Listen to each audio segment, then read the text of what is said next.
know it's going to be a good chest session. We got Mr. Jacob Hutton in the house. We like to start off with some flat bench press. Get this going. This is really how we really gauge if we're getting stronger or not. Now, you don't have to start off with flat bench. We've been doing this the last couple weeks. Again, strength progression is important for us. Working off of really 6 reps here, making sure we're going nice and heavy for this first exercise. You know, you need to get stronger in order to get bigger eventually. It's one of those things that a bigger muscle is eventually a stronger muscle because you're able to do more weight in that hypertrophy rep range. But you can see here, working our way up, pyramiding up in weight. I'm really trying to make sure my elbows don't flare out too much here. That's always been kind of my issue. Jake, of course, is just a massive bench presser. From there, we go straight into our decline work. So our decline work, you can see this bench is somewhat at a decline here, just enough to where we're able to do about 8 reps of the same weight we were doing on the flat surface. We're doing here on the decline. Again, decline, we're focusing a little bit more on lower chest. And then this machine, I'm a big fan of the Pec Deck. This one was even cooler. I've never seen anything like this. The bench is actually at an incline. So it's an incline chest fly machine. And what we're doing is we're supersetting it with our decline. Going nice and heavy on the decline and then going 12 reps or so on the fly. It's just Jake just repping it out. 315, no worries here. Strong triceps.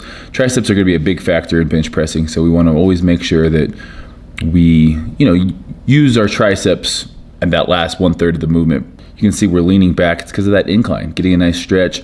I love pec decks that force your elbows to touch rather than your hands, because that really is going to get more chest activation. If you can touch your hands and use a lot more anterior delt, but touching your elbow is always going to activate your chest.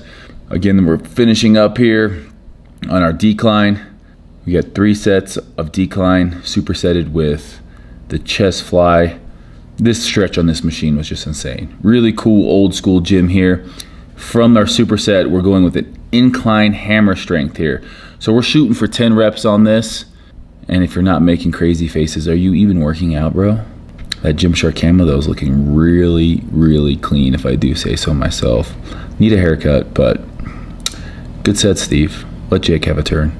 From there, we're going into our incline chest flies. Now, with this one, you can see I'm trying to keep my elbows somewhat, locked out. Not all the way locked out, but just a little bend in there. And then at the bottom, I'm rotating, getting a good stretch, and then trying to touch my elbows at the top, which really forces me into a supinated position here. Now, this move can be hard on your shoulders. As you can see, I'm only using 25 pounds in each hand. Jake's turn. Yo, shout out to Jake for the hat. That's not a hat I could pull off, but Jake, you're looking like white man can't jump. And no one's going to say anything to you because your barbed wire tattoo is scaring all of us. Good stretch. All about that stretch here. Second set here. Biggest thing, keeping the elbows to the side. The lats are engaged. So what I mean by that is my chest is out, my lats are down, and I'm pinching with my shoulder blades and then squeezing, pressing away at the top. I think I had one more in you. You had one more in you, Steve. Don't shortchange yourself there. Triceps just hanging off the bone. Good stretch, rotate and come up. I really like doing my flies like this. Rotate at the bottom and then again, try to touch my pinkies together basically, which again, leaves me in a supinated position at the top. I think you guys can actually get that Gymshark camo shirt. It's been up on the site for a minute now. This was my first time wearing it. Again, this gym is about as old school as it gets. Every machine probably is older than me, but it's one of those things that they're just broken in just perfectly now.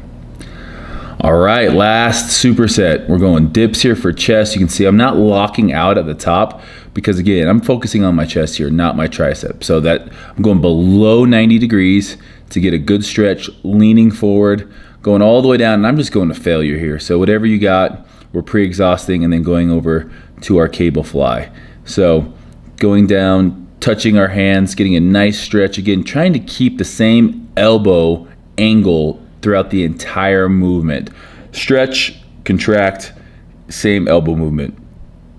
Jake does his dips a little bit differently than for my chest dips. He's getting a little bit more tricep in there as he keeps his body a little bit more upright. I try to bend over a little bit more. But this is a great finishing movement. We're forcing a lot of blood by supersetting these two movements, and you know, a lot of chest volume today. So this is a day that we focus on strength first, and then we're moving into some super high volume, forcing just a ton of blood into the chest on these last two movements, because you're gonna want to leave with a sick pump. You guys know that, I know that, you know. It's a chest day must. So we hit the strength movements, and then we move on and make sure that we're doing some volume. And that's the biggest thing. Get better. Before you come into a workout, hone in on what it is gonna be that day. If you guys wanna see more of this, check out Fitness Culture's website. Also, obviously, I got tons of videos on my channel. Make sure you guys like and subscribe if you haven't. I'm gonna go get a little shake.